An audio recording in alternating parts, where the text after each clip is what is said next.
Welcome to Booooky Time, your cozy corner for relaxation and soothing stories.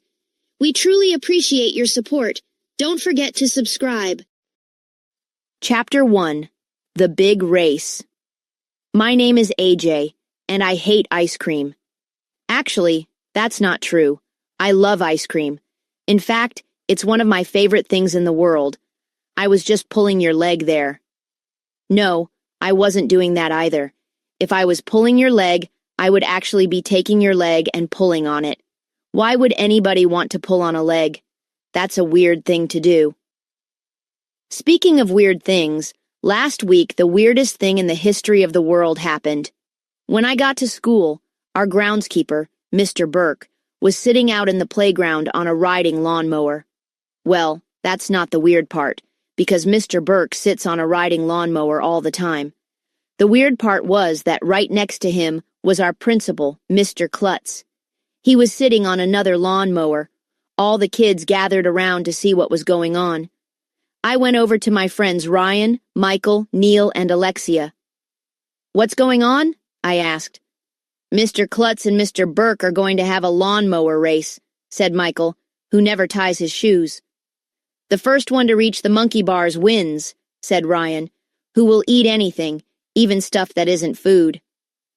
"Lawnmower races rock," said Alexia, who is a girl but is cool anyway. "The loser has to pay the winner $1, said Neil, who we call the nude kid even though he wears clothes. Mr. Klutz and Mr. Burke revved the motors of their lawnmowers and glared at each other. "Get ready to lose, partner," shouted Mr. Burke. "I reckon I'm a-gonna give you a whooping you'll never forget." He talks funny. He had a toothpick in his mouth, too. "What's up with that?" "Kiss my grass," yelled Mr. Klutz. "You're going down, Mr. Burke." That's when Andrea Young, this annoying girl with curly brown hair, came over. She was with her equally annoying crybaby friend Emily. "Hi, Arlo," said Andrea. She calls me by my real name because she knows I don't like it.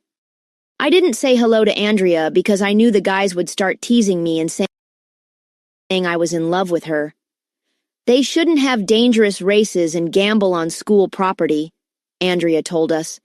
It sets a bad example for children. "I agree," said Emily, who agrees with everything Andrea says. "Can you possibly be more boring?" asked Alexia. Andrea stuck out her tongue at Alexia. Alexia stuck out her tongue at Andrea. Emily stuck out her tongue at Alexia. Alexia stuck out her tongue at Emily. Whenever somebody says something mean to you, always stick out your tongue at them. That's the first rule of being a kid. "I'm not boring," Andrea said. "I just don't like violence." "What do you have against violins?" I asked. Everybody laughed, even though I didn't say anything funny. "Not violins, Arlo," Andrea said, rolling her eyes. "Violence." "Oh. Why can't a truckload of violins fall on Andrea's head?" Our gym teacher, Miss Small, came running out in front of the lawnmowers. She was carrying a big flag. "On your mark," she yelled. "Get set! Go!" She waved the flag. Mr. Klutz and Mr. Burke took off. Chapter 2. A Seesaw Battle. The lawnmower race was hilarious because lawnmowers go really slow. I mean, I can walk faster than those things. It was like watching a turtle race, but it was still exciting, and everybody was yelling and screaming. "Put the pedal to the metal, Mr. Klutz." "You can beat him, Mr. Burke." We all walked alongside the lawnmowers so we could see who was winning. First, Mr. Klutz took the lead. Then Mr. Burke took the lead. Then Mr. Klutz was ahead. Then Mr. Burke was ahead. "This is a real seesaw battle," shouted Ryan. "Are they going to fight on the seesaws?" I asked. "That would be cool." After about 1,100,000 minutes, the lawnmowers reached the other end of the playground. Mr. Burke jumped off and touched the monkey bars first. "Yee-haw!" he shouted. "I'm a-grinning like a weasel in a henhouse." Mr. Klutz gave Mr. Burke. All the excitement was over, and we had to go into school to start the day. Bummer in the summer. "Mr. Burke is weird," I said as we walked to class. Remember the time he grew a corn maze on the soccer field? Asked Neil. Remember the time he mowed big circles in the grass and told us they were made by UFOs? Asked Michael. Maybe Mr. Burke isn't really a groundskeeper at all, I said. Maybe he kidnapped the real groundskeeper and locked him in the equipment shed where he keeps the lawnmowers. Stuff like that happens all the time, you know. Stop trying to scare Emily, said Andrea. I'm scared, said Emily. Mr. Burke probably escaped from a loony bin, said Ryan. Yeah, I said. He probably snatches kids during recess and buries them under the monkey bars. We've got to do something, Emily shouted. Then she started freaking out and went running down the hallway. Sheesh, get a grip. That girl will fall for anything. Chapter 3. The T Word. The rest of us walked to class with our teacher, Mr. Granite, who is from another planet. After we put our backpacks into our cubbies and pledged the allegiance, it was time for math. But you'll never believe who poked his head into the door at that moment. Nobody. Poking your head into a door would hurt. But you'll never believe who poked his head into the doorway. It was Mr. Klutz. To what do we owe the pleasure of your company? Asked Mr. Granite. That's grown-up talk for, what are you doing here? Remember when I went to principal camp last year? He said. Well, I have to go again. I just wanted to say goodbye. Bye, we all said. Principal camp sounds cool. I'll bet the principals sit around a campfire and toast marshmallows. Maybe I'll be a principal when I grow up so I can go to camp and eat toasted marshmallows. After Mr. Klutz left, Mr. Granite went to the front of the room. It's time for math, he said. Turn to page 23 in your... But he didn't get the chance to finish his sentence, because at that moment, an announcement came over the loudspeaker. All classes, please report to the all-purpose room immediately. Not again, moaned Mr. Granite. Yay, no math, I yelled. We had to walk 1,100,000 miles to the all-purpose room. Along the way, we saw our art teacher, Ms. Hannah, and our music teacher, Mr. Loring. They were each pulling a rolling suitcase. Why did you bring suitcases to school? Ryan asked them. We take them with us wherever we go, said Ms. Hannah, because you never know when you're going to get fired. We like to be ready, added Mr. Loring. Ms. Hannah and Mr. Loring are weird. In the all-purpose room, our class got to sit in the front row, but I had to sit next to annoying Andrea. Ugh, disgusting. I made sure not to let my elbow touch her elbow on the armrest so I wouldn't catch her girl germs. The vice principal, Mrs. Jaffe, was on the stage. She held up her hand and made a peace sign, which means, shut up. I'll be in charge while Mr. Klutz is gone, she told us. We have a special guest who would like to speak with us today. How about a big round of applause for Mayor Hubble? We all clapped our hands in circles. Mayor Hubble came down the aisle with 2 Secret Service agents behind him. He was smiling, passing out buttons that said, Re-elect Mayor Hubble, and shaking hands with everybody. It would be cool to be the mayor. He's like the king of the town. My friend Billy, who lives around the corner, told me that Mayor Hubble has a limo and a big throne at City Hall. Guys carry the mayor around in a chair, and girls in bikinis feed him grapes. Mayor Hubble climbed up on the stage. I have bad news, he announced. The town is broke. The government has cut off all our money, but we still have to balance the budget. I didn't know what he was talking about. Does this mean you're going to raise taxes? Asked Ms. Jaffe. Taxes? Mayor Hubble suddenly groaned, grabbed his chest, and dropped to his knees. It looked like he was going to die. One of his Secret Service agents rushed over to help the mayor. The other one leaned over to talk to Mrs. Jaffe. Never say the T word in front of the mayor, he told her. Mayor Hubble leaned into the microphone. I will not raise taxes, he shouted. I'm going to lower taxes. If we don't have enough money, asked Mrs. Jaffe, shouldn't you raise, the T word? Read my lips, Mayor Hubble shouted at her. No new taxes. Why do we need to read your lips? I asked. You're talking. That's just an expression, Arlo, Andrea told me, rolling her eyes. I don't understand, said Mrs. Jaffe. How can we get the money to balance the budget if you don't raise the T word?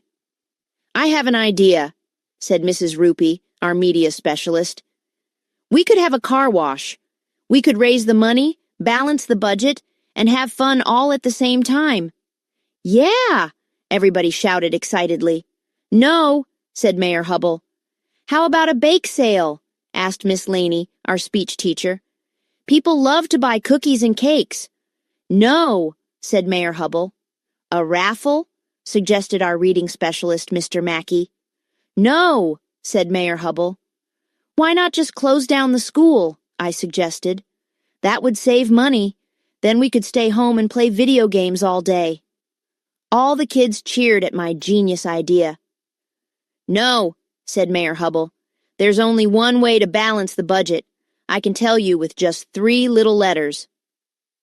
Chapter 4. 3 little letters. The 3 little letters were C-U-T. Cut! Mayor Hubble shouted into the microphone. We need to cut the amount of money we spend so we can balance the budget. Just saying the word cut seemed to make Mayor Hubble's eyes light up with excitement. He had a crazy look on his face, the kind of look that evil geniuses in the movies have when they explain how they're going to take over the world. The first things we're going to cut, Mayor Hubble told us, are the art and music programs. So long, said Ms. Hannah, taking her rolling suitcase. I'm out of here. Right behind you, said Mr. Loring. But we love art and music, one of the kids shouted. You kids are here to learn, said the mayor, not to sit around drawing pictures and singing silly songs. That's just a big waste of money. Everybody looked really sad when Ms. Hannah and Mr. Loring walked out of the all-purpose room. The next things we need to cut are school supplies, said Mayor Hubble. So from now on, we're going to stop buying glue sticks, rulers, erasers, tape, and markers. You can have 1 pencil per classroom. That's off the wall, yelled Miss Small. Oh, stop whining, said Mayor Hubble. This will improve everyone's schoolwork. If the students only have 1 pencil, they'll make fewer mistakes. What about crayons? Asked Miss Holly, our Spanish teacher. No more crayons, said Mayor Hubble. You can melt down candles and make them into crayons. That will save us a lot of money. That's loopy, yelled Mrs. Rupee. The mayor pulled a piece of paper out of his pocket to remind him of the other things he was going to cut. Starting today, he announced, I'm turning off the water fountains in the hallways. Do you know what the biggest waste of water in the world is? Water fountains. The water just shoots right out of them. That's bizarre, yelled Miss Lazar, our custodian. Oh, give me a break, Mayor Hubble said. It's not like people need water to live or anything. And I know you kids just go to the water fountain when you don't want to sit in class. You're not fooling anybody. Well, he was right about that. That's daffy, yelled Mrs. Jaffe. From now on, the mayor continued, there will be no more toilet paper in the bathrooms. That stuff costs way too much money. You're getting rid of the toilet paper? Shouted Alexia. What are we supposed to use? Post-it notes, said the mayor. That's loony, yelled Mrs. Cooney, the school nurse. And disgusting. From now on, the teachers will have their pay cut in half, the mayor continued. You teachers make way too much money. Teachers get paid? That was a new one on me. I thought they just came to school every day because they had no place else to go. But we hardly make any money as it is, yelled Mrs. Yonkers, our computer teacher. What do you teach? Mayor Hubble asked Mrs. Yonkers. I'm the computer teacher. Well, you're fired, said the mayor. I'm replacing you with a computer. A computer should be able to teach a computer class much better than a human being anyway. And computers don't whine and complain like people do. He's off his rocker, yelled Mr. Docker, our science teacher. You crybaby teachers should be thankful you have jobs at all, said the mayor. Oh, and I want the coffee machine and the hot tub removed from the teacher's lounge. We don't have a hot tub in the teacher's lounge, said Mrs. Jaffe. You don't? Said the mayor. Then put a hot tub in the teacher's lounge and then take it out. We have no money to spend on silly things like hot tubs for teachers. He's loco, said Ms. Coco, the gifted and talented teacher. Mayor Hubble was getting more and more excited as he talked about all the cuts he was going to make. After we get rid of the hot tub in the teacher's lounge, he said, get rid of the tables and chairs in there and sell them on eBay. Do you expect the teachers to sit on the floor? Asked Mr. Granite. Yes, said Mayor Hubble. It will be like a picnic every day. You like picnics, don't you? Who doesn't like a picnic? He's gone mad, said Dr. Brad, the school counselor. Come to think of it, said the mayor. Why do you teachers need a lounge anyway? You don't have time for lounging around in hot tubs and having picnics. This is a school, not some beach resort. But we don't have a hot tub, yelled Miss Laney, our speech teacher. Not anymore, you won't, said the mayor. Not after I get rid of the one we're putting in. All these cuts will help us balance the budget. And when the voters see how much money I saved, they'll vote to re-elect me in November. Are you going to take a pay cut too? Asked Mrs. Jaffe. Don't be silly, said Mayor Hubble. I'm giving myself a raise for coming up with these great ideas to save money. That makes no sense, yelled Officer Spence, our security guard. We need pencils and glue sticks and water fountains and toilet paper. We need tables and chairs. We need all those things that you're going to cut. Yeah, shouted all the teachers. If Mr. Klutz was here, he would never allow any of this, said Mr. Granite. That's right, shouted the teachers. Well, Mr. Klutz isn't here, is he? Asked Mayor Hubble. He's at principal camp. Everybody was really mad. And you'll never believe who poked his head into the door at that moment. Nobody. Poking your head into doors is dumb. I thought we went over that in the last chapter, but you'll never believe who poked his head into the doorway. It was Mr. Burke, the groundskeeper. Ah, mowed the lawn, said Mr. Burke. Ah, trimmed the bushes. Ah, been busier than a one-armed man hanging wallpaper, and ah, am plumb tuckered out. What do you want me to do next? Next? Asked Mayor Hubble. The next thing you can do is go home. There's no money in the budget for a groundskeeper anymore, so you're fired. Have a nice day. I think that was the moment when Mr. Burke went berserk. Chapter 5. The Class Pencil. None of us could believe that Mr. Burke had been fired. Who would mow the lawn? Who would trim the bushes? Who would rake the leaves in the fall and shovel the snow in the winter? Mr. Burke didn't say a word. He just stood up and walked slowly out the doorway. When we got back to class, I looked out the window and saw Mr. Burke sitting all by himself on the monkey bars in the playground. It was sad. Okay, it's time for math, said Mr. Granite. Get out your pencils and turn to page 23 in your math books. Do the first problem and write the answer in your notebook. Ugh, I hate math. I don't have a pencil, said Ryan. Me neither, said Michael. My pencil is gone, said Neil, the nude kid. Somebody stole my pencil too, said Alexia. Somebody took all of our pencils, said Andrea. It was true. All of our pencils were gone. Our glue sticks, tape, erasers, and rulers were gone too. Somebody stole our stuff, I shouted. Who would steal school supplies? Asked Andrea. Mayor Hubble, said Mr. Granite. He's probably going to sell our school supplies on eBay so he can balance the budget. Wow, I said. He didn't waste any time. Mayor Hubble is mean, said Emily. That may be true, but we still have to do math, said Mr. Granite. There's one pencil on my desk. We'll just have to share the class pencil. Can I use the class pencil first? Asked Little Miss Perfect. I already know the answer to the first problem. Andrea always knows the answer to every problem. I hate her. I want the class pencil first, I shouted. Please, Mr. Granite. I didn't even want the dumb pencil. I just didn't want little Miss Know-It-All to get it.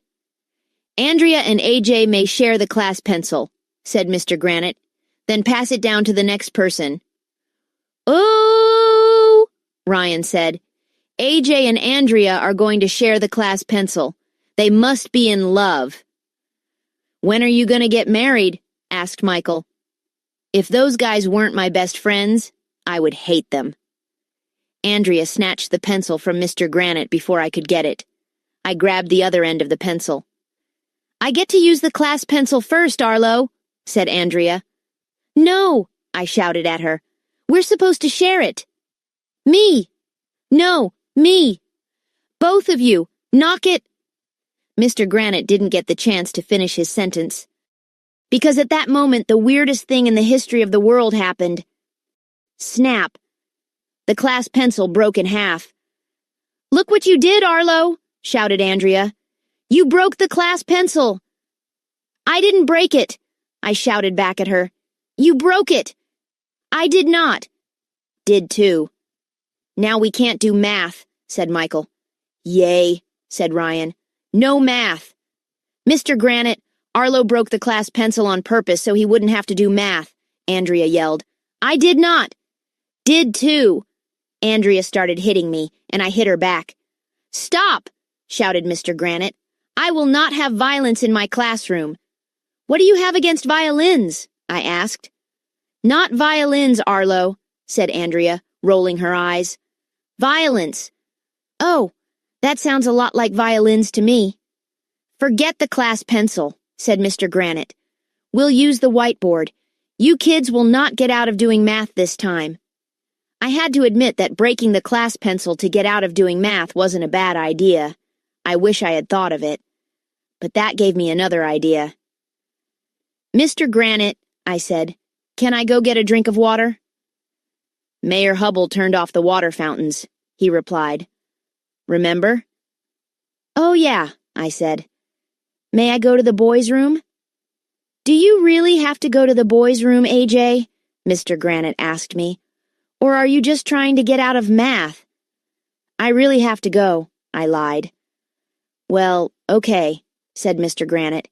Here, take some post-it notes with you. I was about to walk out the doorway when the weirdest thing in the history of the world happened. Brrring, brrring, brrring. It was the recess bell. Yay, no math. It was the greatest moment of my life. Chapter 6. Mr. Burke Goes Berserk. When we went out to the playground for recess, 2 big guys were there.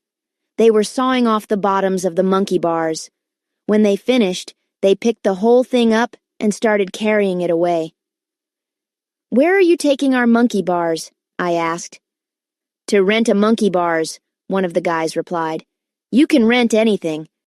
They also took away our swings, slides, climbing wall, kickballs, volleyball nets, soccer goals, and jump ropes. They even took the tetherball pole out of the ground. Then they threw all that stuff into a big truck and drove away. We were sad.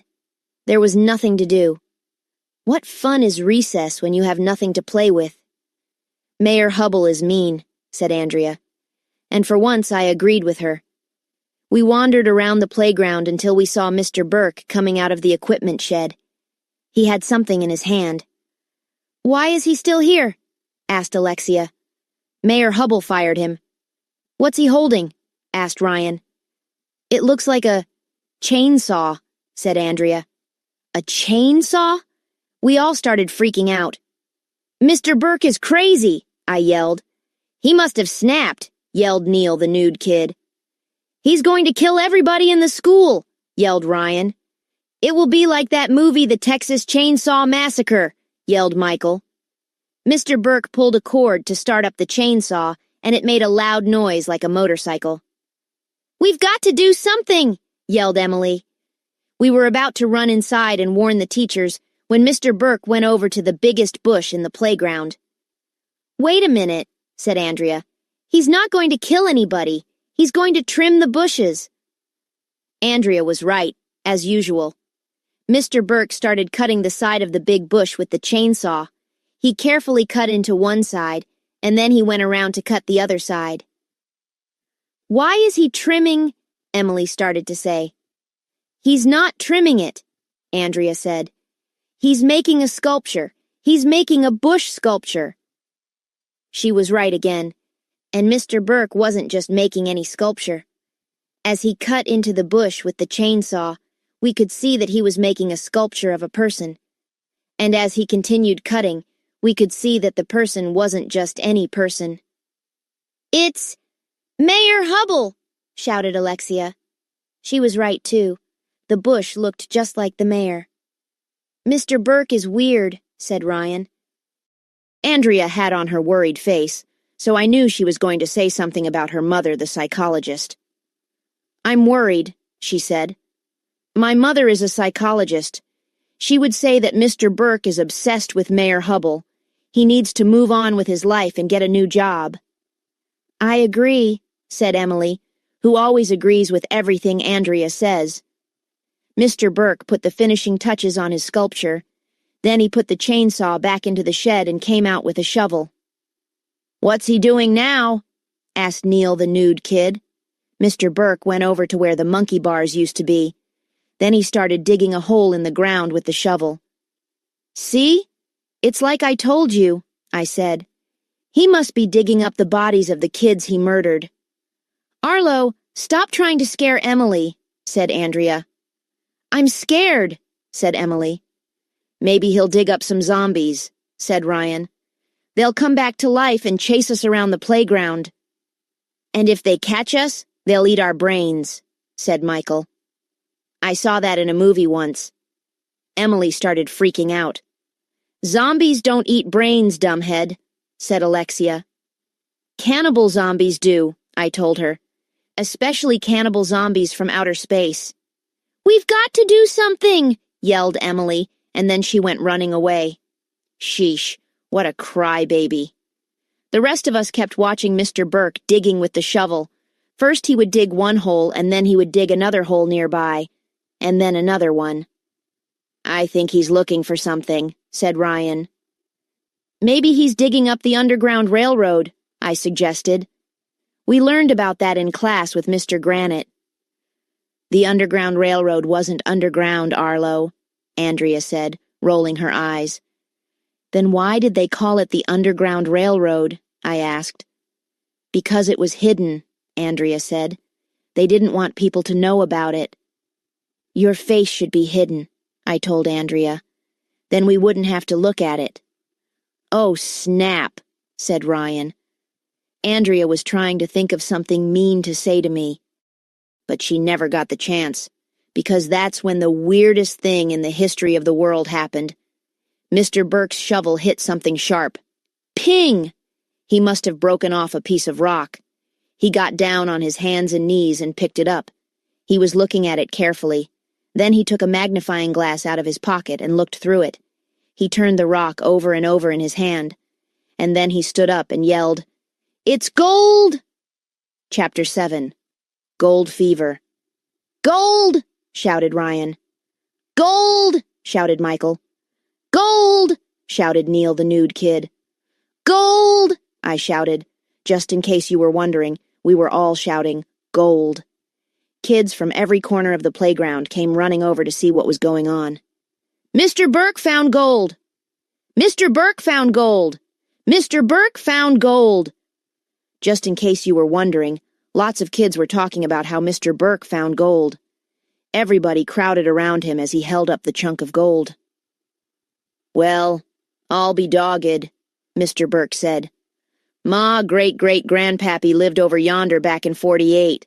He told me there was a heap of gold left in the ground after the big gold rush ended. And I reckon it was right here." Mrs. Jaffe came running out to the playground. "What's all the fuss about?" she asked. "Mr. Burke found a piece of gold where the monkey bars used to be," I told her. "I always figured there was gold down there," he said, "but I couldn't get at it on account of them dang monkey bars. Is it okay with y'all if I do a little digging out here?" "You betcha," said Mrs. Jaffe. "Dig, baby, dig." Our reading specialist, Mr. Mackey, came running out of the school. He was pushing a wheelbarrow. "Did somebody say gold?" he asked, all excited. "Where did you get a wheelbarrow?" Ryan asked Mr. Mackey.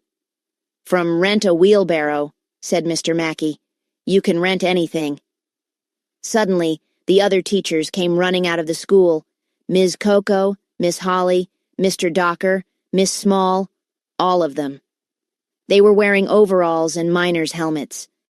Some of them were carrying pickaxes, shovels, and pans.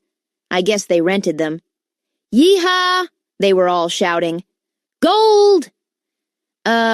Don't any of you have classes to teach?" asked Andrea. "Classes?" shouted our librarian, Mrs. Rupee. "Who cares about classes? There's gold in them there hills." "And I'm a-fixin' to fetch me some, dagnabit," said our speech teacher, Miss Laney.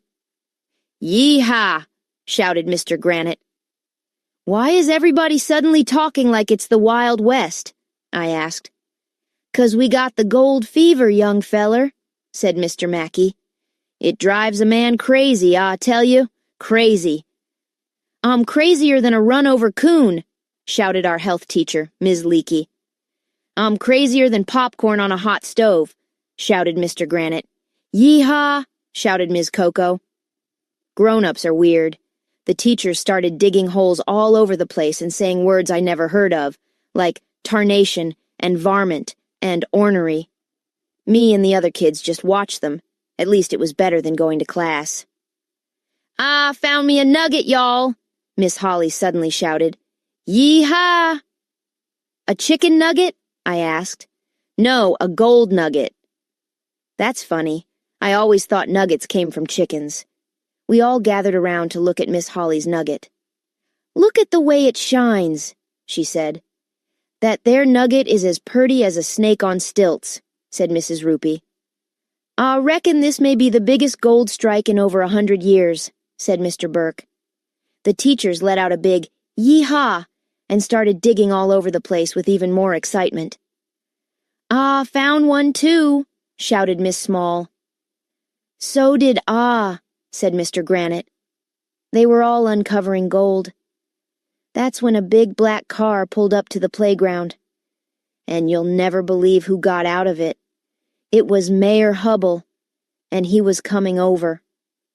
Suddenly, all the teachers stopped digging. Mayor Hubble was staring at the teachers.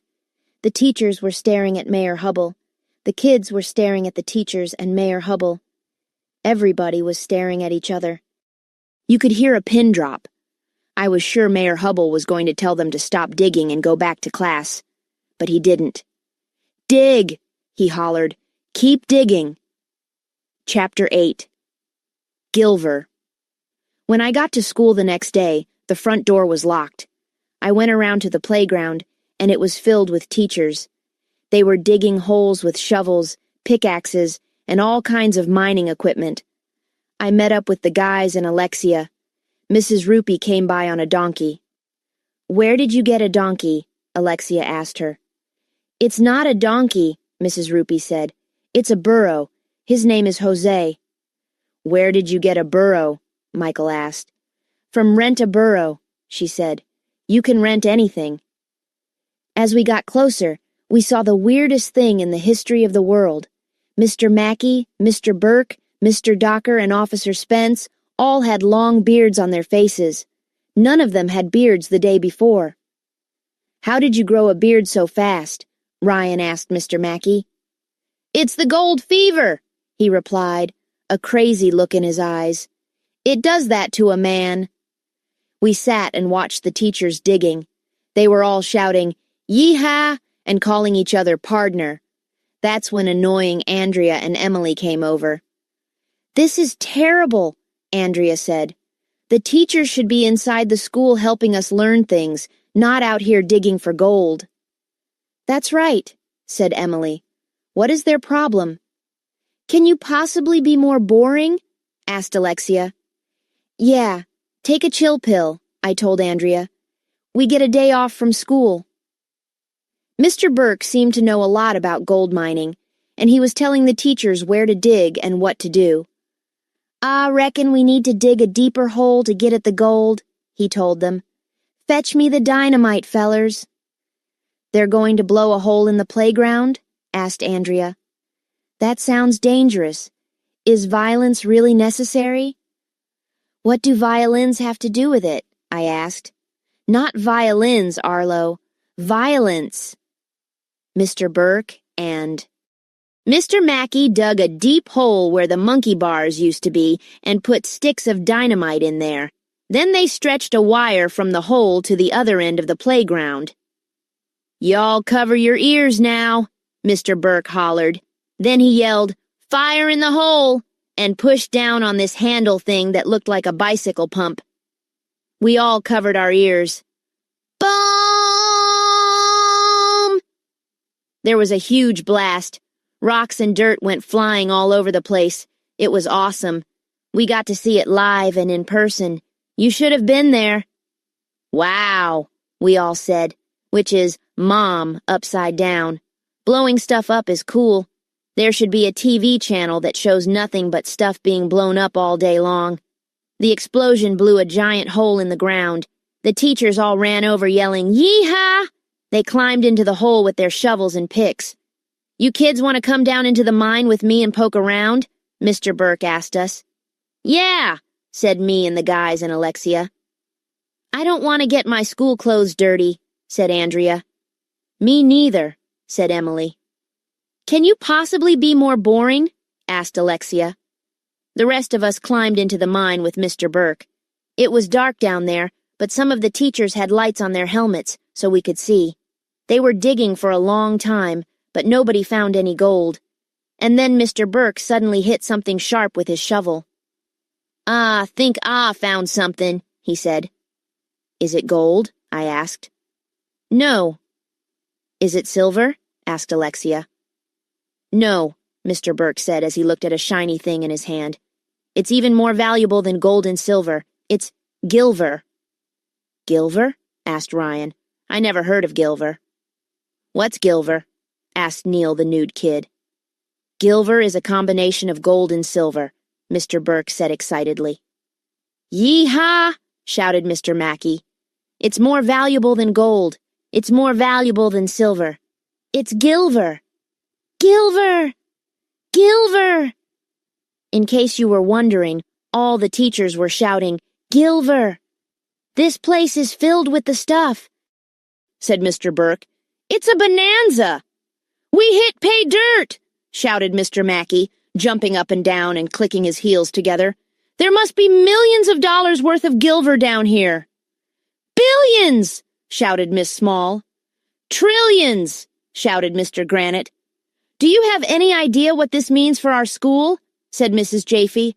"We can bring back the art and music programs." "We can buy new computers and smart boards for every classroom," shouted Mrs. Yonkers. "We can turn the water fountains back on," shouted Ms. Leakey. "We can buy toilet paper for the bathroom," shouted Miss Lazar. "Yee-haw!" the rest of the teachers shouted. All our problems were solved. Chapter 9. The Gold Rush. The teachers filled bag after bag with gilver and carried the bags out of the hole. Mr. Burke told us not to say a word about the gilver to anybody, but it didn't matter. Thanks to all the yelling and shouting, word got out. 5 minutes later, people with overalls and hard hats and shovels were streaming into the playground from all directions. Some of them came on dog sleds, some were in covered wagons. I guess they rented them. The next thing we knew, the playground was filled with tents and people making campfires, cooking victuals, and playing harmonicas. It was a real Kodak moment.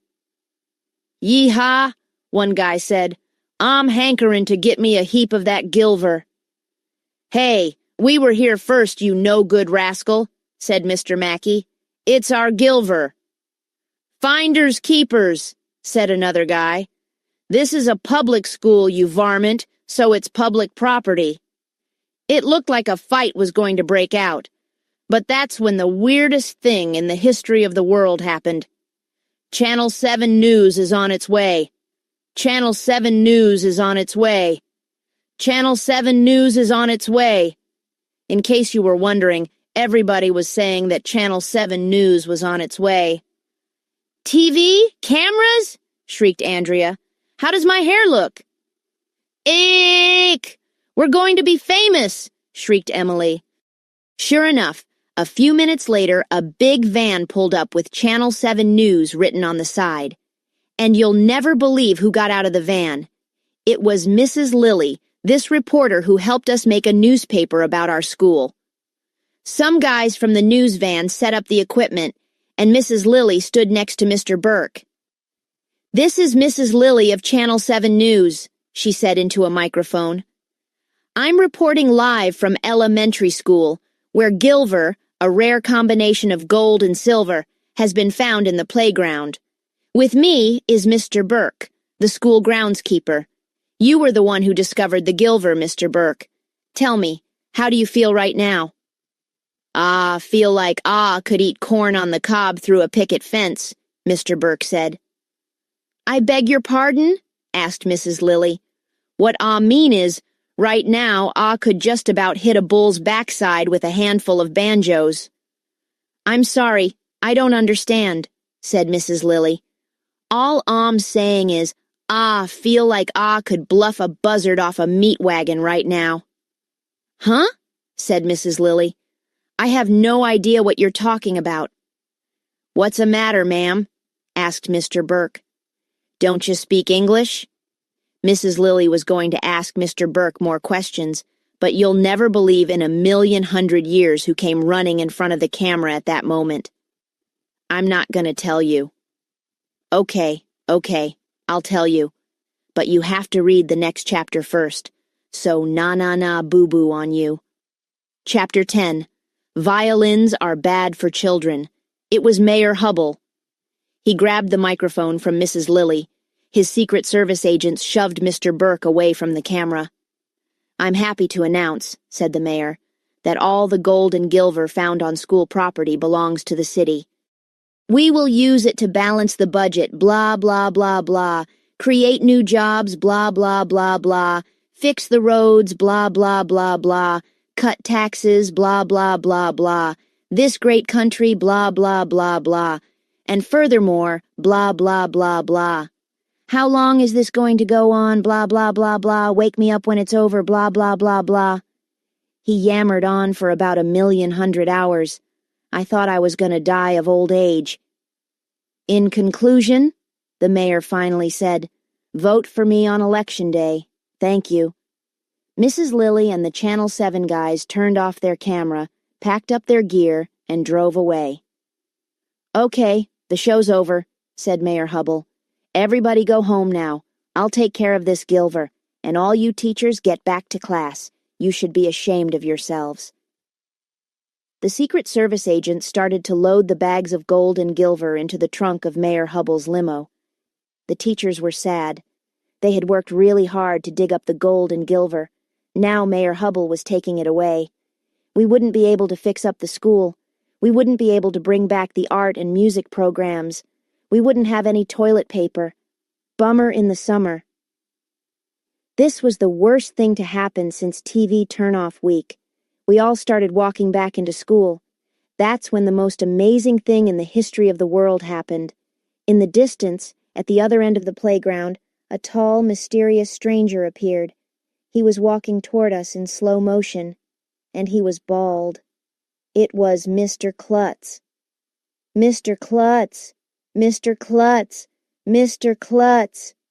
In case you were wondering, everybody was shouting, "Mr. Klutz!" He stopped about 20 feet from Mayor Hubble. "Klutz," said the mayor, "what in blazes are you doing here?" "They let me out of principal camp early," said Mr. Klutz. "The jig is up, Mayor. Give us back that gold and gilver. It doesn't belong to you." "Who's gonna make me?" the mayor asked. "Oh," everybody said.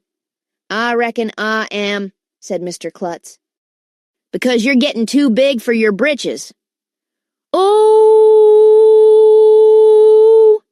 "Smile when you say that," said the mayor. Mayor Hubble looked at Mr. Klutz. Mr. Klutz looked at Mayor Hubble. All the kids and teachers were looking at Mr. Klutz and Mayor Hubble. Nobody was saying anything. A tumbleweed rolled by. "That gilver belongs to ma teachers in ma school," said Mr. Klutz. "I reckon you're trying to steal it and keep it for yourself." "You're lying like a rug, Klutz," said Mayor Hubble. "And you're so crooked you could swallow nails and spit out corkscrews," said Mr. Klutz. "Just give back the gilver and nobody gets hurt." "Nothing doing," said the mayor. "I'm afraid this playground ain't big enough for the both of us, Klutz." "Oh! Then I'm gonna have to give you a whoopin' you'll never forget, Mayor," said Mr. Klutz, "'cause you're a bad egg." "Oh! I'm gonna kick your butt so hard, they're gonna need a team of surgeons to remove my boot," said Mayor Hubble. "Oh!" Mr. Klutz and Mayor Hubble were really mad. They started walking toward each other in slow motion. It looked like they were about to fight. But you'll never believe who ran out and stood between them. It was Andrea Young, Little Miss Perfect, the human homework machine. "Stop!" Andrea shouted, holding up her hands. "There's no need to resort to violence." "Why is everybody always talking about violins?" I asked. "Are they going to fight with musical instruments? They should fight with tubas. That would be cool." "Not violins!" everybody shouted at me. "Violence!" "Oh," I said. "Why didn't you say so?" Suddenly, Mr. Burke pushed his way to the front of the crowd. "The little lady is right," he said. Say we settle this the old-fashioned way, with a duel." "A duel! A duel! A duel!" In case you were wondering, everybody was saying, "a duel." "Guns are violent, Mr. Burke," said Andrea. "I ain't talking about a duel with guns," said Mr. Burke. "I'm talking about a modern duel with cell phones." Chapter 11. The Duel. Mr. Burke explained the rules of the duel to everybody. The mayor and Mr. Klutz would each write their cell phone number on a piece of paper and swap the papers. Then they would stand back to back. They would each walk 10 paces forward. Then they would turn around, grab their cell phones, and dial each other's number as fast as possible. Whichever cell phone rang first would be the loser. The other one would get to keep all the gold and gilver. "It's a deal," said Mayor Hubble. "Deal," said Mr. Klutz. "I'm betting ma's smartphone is smarter than your smartphone." "I'm warning ya," said the mayor. "I'm purty quick on the dial." "No namby-pamby gilver rustler can outdial me," said Mr. Klutz. Mr. Burke told Mr. Klutz and Mayor Hubble to stand back to back. "Look, their butts are touching," I whispered. "Quiet, Arlo!" shouted Andrea. "Ready, set, go!" said Mr. Burke. Mr. Klutz and Mayor Hubble started pacing away from each other. 1, 2, 3, 4, 5, 6, 7, 8, 9, 10. Then they both spun around. "Fill your hand, you yellow-bellied phone slinger!" shouted Mr. Klutz. Both of them grabbed the phones off their belt loops and started punching in numbers frantically. Then they pointed their phones at each other and waited for one of them to ring. "I know what you're thinking," Mr. Klutz said. "Did you punch in 7 numbers or 6? Well, to tell you the truth, in all the excitement, I kinda lost track myself. But you've got to ask yourself one question. Do I feel lucky? Well, do you, punk?" And then Mr. Klutz's cell phone started playing the Hokey Pokey. "No!" he shouted. "Ha ha! Nice try, Klutz," Mayor Hubble said, blowing on his phone. "Better luck next time. Now all the gold and gilver is mine. Adios, amigos. I must skedaddle." The mayor got into his limo with his Secret Service agents and drove away. For a few seconds, nobody said anything. We were all in shock. Then Mr. Mackey stepped forward. "Dag nabbit," he shouted. "That scallywag done vamoosed with our gold and gilver. If I get my hands on him, I'm a-gonna stretch that no-good outlaw's neck. Come on, fellers. We'll head him off at the pass. Who's with me?" "No thanks," said Mrs. Rupee. "I've had enough violence for the day."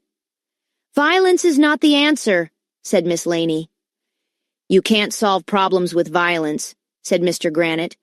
Why is everybody always talking about violins? What in tarnation? Shouted Mr. Mackey. Ain't you cowpokes going to help me chase down that varmint? Mr. Burke didn't look worried. He was leaning against the fence and picking his teeth with a toothpick. Hold your horses, pardner, he said. Let the old coot go. Let him go? Asked Mr. Mackey. Why? What about the gilver? Gilver? Said Mr. Burke. Ain't no such thing as gilver. I made that stuff up. Gilver is just shiny pieces of glass I scattered around the playground. What about the gold? Asked Mr. Mackey. Painted rocks, said Mr. Burke. They ain't worth a plugged nickel. So you planned all this, Mr. Burke? Asked Mr. Klutz. Why? Oh, figured the mayor don't care a lick about balancing no budget, he said. He just wants to get rid of stuff he don't like. Art, music, teachers, schools. So planted that gold and gilver in the playground. Figured it was only a matter of time before that greedy bunco artist would try to snatch it. The cops'll pick him up soon enough. Well, that's pretty much what happened. The police tracked Mayor Hubble down and took him to jail. Maybe he'll be there for the rest of his life. Maybe we'll raise enough money to bring back the art and music programs. Maybe all the men will shave their beards and stop saying, yee-haw. Maybe everybody will stop talking about violins. Maybe they'll turn the water fountains back on and put toilet paper in the bathrooms again. Maybe we'll get the monkey bars back from Rent-A-Monkey bars. Maybe the teachers will get to keep the hot tub that isn't in the teacher's lounge. Maybe Mr. Klutz and Mr. Burke will fight on the seesaws. Maybe I'll become a principal and toast marshmallows. Maybe cannibal zombies will come out of the Underground Railroad and eat our brains. Maybe there will be a TV channel that shows nothing but stuff being blown up all day long. Maybe they'll be able to fill the big hole in the playground. But it won't be easy, pardner.